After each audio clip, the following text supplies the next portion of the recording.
All right, good morning and welcome to our Flood Preparedness News Conference. My name is Rachel Gibson. I'm the Chief of External Affairs for Valley Water. We're here today to highlight the importance of emergency preparedness, the tools we offer to make the community flood safe, and an overview of what we can expect this winter. I want to thank Valley Water Board Chair Nai Shua, to my left, for joining us. You'll hear from Chair Shua in just a few minutes. I also want to acknowledge some other dignitaries we have that have joined us. We have Director Jim Bell behind you. He represents this area on District 4 on our board, as well as Director Barbara Keegan, who represents the District 2 area on our board, as well as San Jose Councilmember Arjun Batra, who also represents District 10 on the San Jose City Council, which includes this area. I'd also like to thank San Jose Mayor Matt Mahan and Brian Garcia of the National Weather Service for participating in today's news conference. Valley Water's projects have improved flood protection for more than 100,000 homes, businesses, and properties. However, parts of Santa Clara County still remain susceptible to flooding. That's why it's important to plan in the event of a flood or other emergency. Our agency works year-round to reduce flood risks for communities across Santa Clara County. And we're here today at one of 5 sandbag distribution sites that we operate throughout Santa Clara County. Last winter, we distributed 140,000 sandbags all across Santa Clara County. And as you can see behind me, we're very ready to distribute a lot more. Now it's my pleasure to introduce Chair Nai Shua, who represents District 5 on the Valley Water Board of Directors. Chair Shua, welcome. Thank you, Rachel. Good morning, everyone, and thank you for joining us today.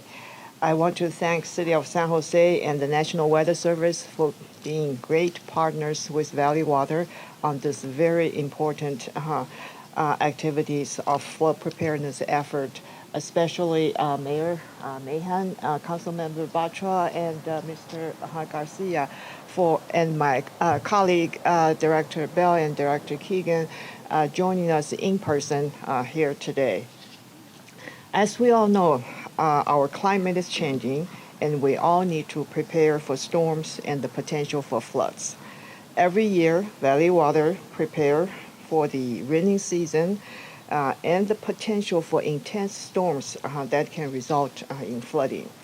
Our agency owns and manages about 333 miles of county's 800 miles of creek and streams. Between June and October, this is every year, our crews work to remove sediment, manage vegetation, clear trash and debris, and stabilize eroded banks through our stream maintenance program. We do this work every year, as I said earlier, to ensure that our flood protection projects can continue functioning as designed to protect homes and business along waterways.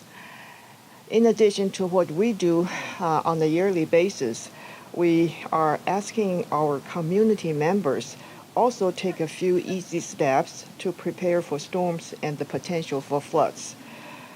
Please ensure that you know your flood risk, whether you live in a hotspot, you live in a 1% floodplain, and then you have downloaded emergency apps and know where to get sandbags before a storm event.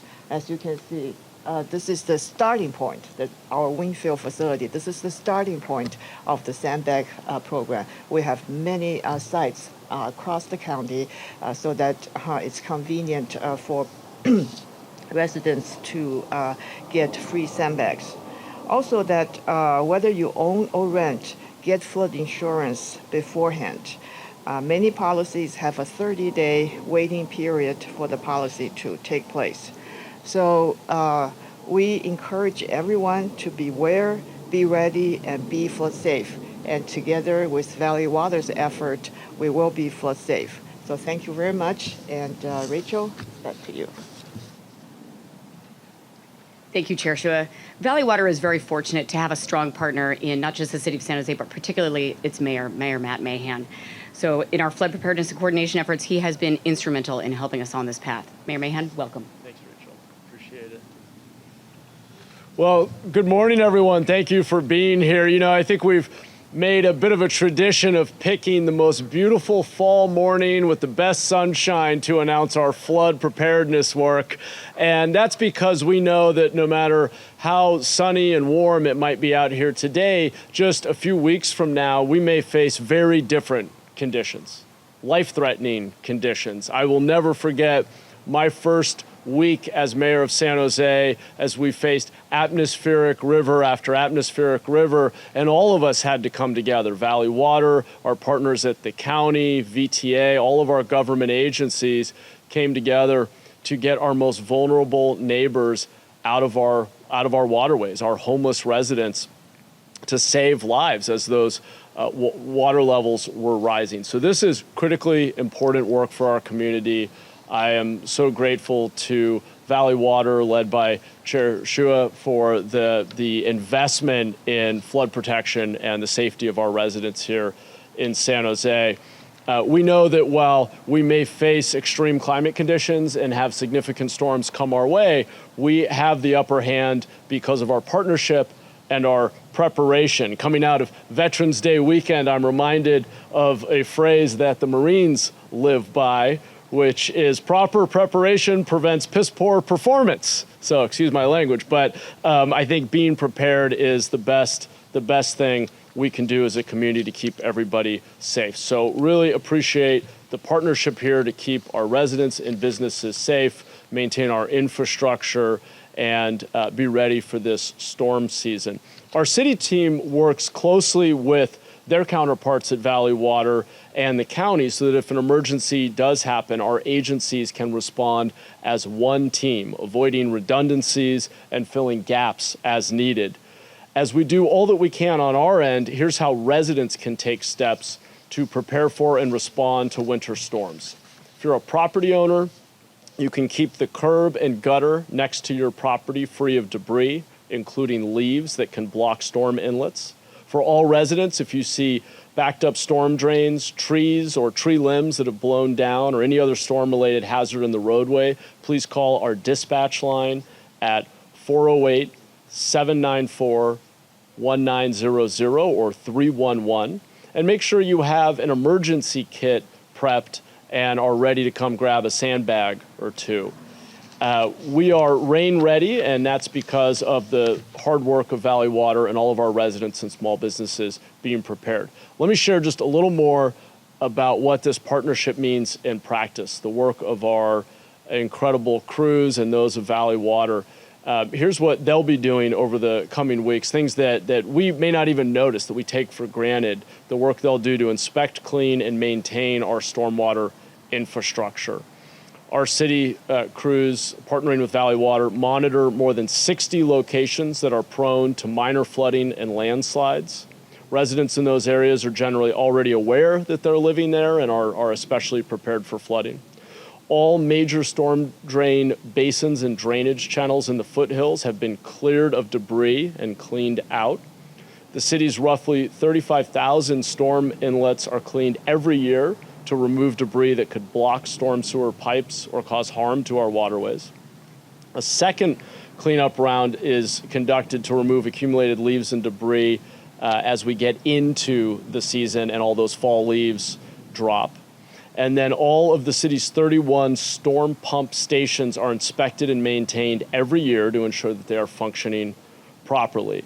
Our teams, in collaboration with Valley Water, will continue to monitor storm inlets, pump stations, and areas that we know are prone to flooding, and we will be available around the clock to respond to flooding and other hazards during the storm season. So I want to thank the teams on the city side at the Department of Transportation and Public Works for their efforts, as well as our great partners at Valley Water. Let me say one word in Spanish, just a little bit of summary in Spanish very quickly, and then I'll turn it back to Rachel.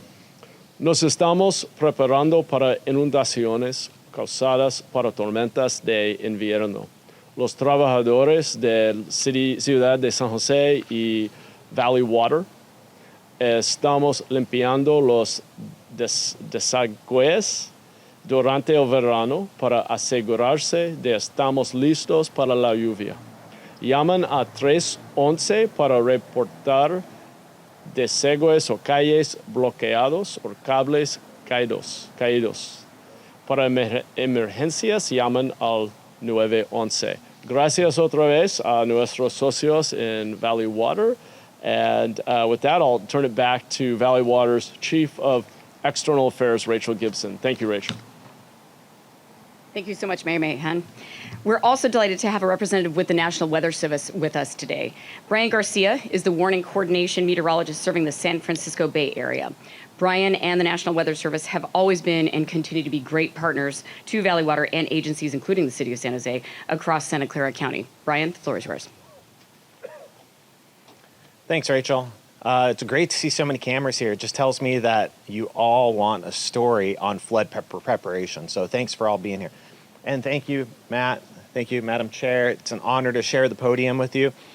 And like Matt said, we're here talking about flood on a beautiful sunny day. And it couldn't be more apropos, right?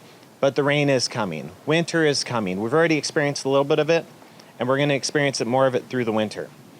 While we typically look for signals like El Nino or La Nina to tell us how much rain we're going to receive in a given winter, this year those signals are very weak. So it's going to be extremely important for people to remain vigilant and in tune to all of you news outlets and to what we're saying from both the federal side, from the state side, from the county side, all the way down to the local side, as well as Valley Water side, in terms of what's coming and how to prepare. Preparation, like the mayor talked about, starts now. Preparation starts with you not only getting your go bags ready, not only knowing your threats across your region as well as where you work, but also signing up for those alerts. And there's a really simple way to sign up for alerts. If you simply go to alertthebay.org, you can find your county where you can sign up for those county alerts. Whether you work in Santa Clara County, whether you live in another county, you can find all those alerts there. That's the important part. So what are we looking at for this winter? Well, I tell you what we're going to see more of is darker days, right? So the days are getting shorter, the nights are getting longer, so we're going to see colder temperatures come in. Even starting this weekend, we'll start to see those colder temperatures arrive. And we'll start to see that rain arrive. Are we expecting some blockbuster storms like we saw in 22, 23, or even last winter? And for those of you who remember 2017, those big storms that came one after another throughout 2017, are we expecting to see those? In all likelihood, we're not expecting to see that level of intensity. However, we are expecting to see a couple solid storms roll through that can and probably will cause flooding in certain areas. So again, it boils down to preparation, and it boils down into the partnerships that you see here in front of you. From the state, from the federal, all the way down to the local level. We're here to keep you informed, keep you prepared, and help encourage you to find those areas that you can get help if you need help. So with that, I'm going to turn it back over to Rachel. Thank you. All right, thank you, Brian. I want to thank our speakers, elected officials, and other guests for attending this news conference. And of course, thank you all for coming. At this time, we will take questions from the media. I want to also make sure that you know that our speakers are all available for one-on-one interviews. And last but not least, please check out our emergency kit displays and sandbags behind us. And from there, we'll start with questions.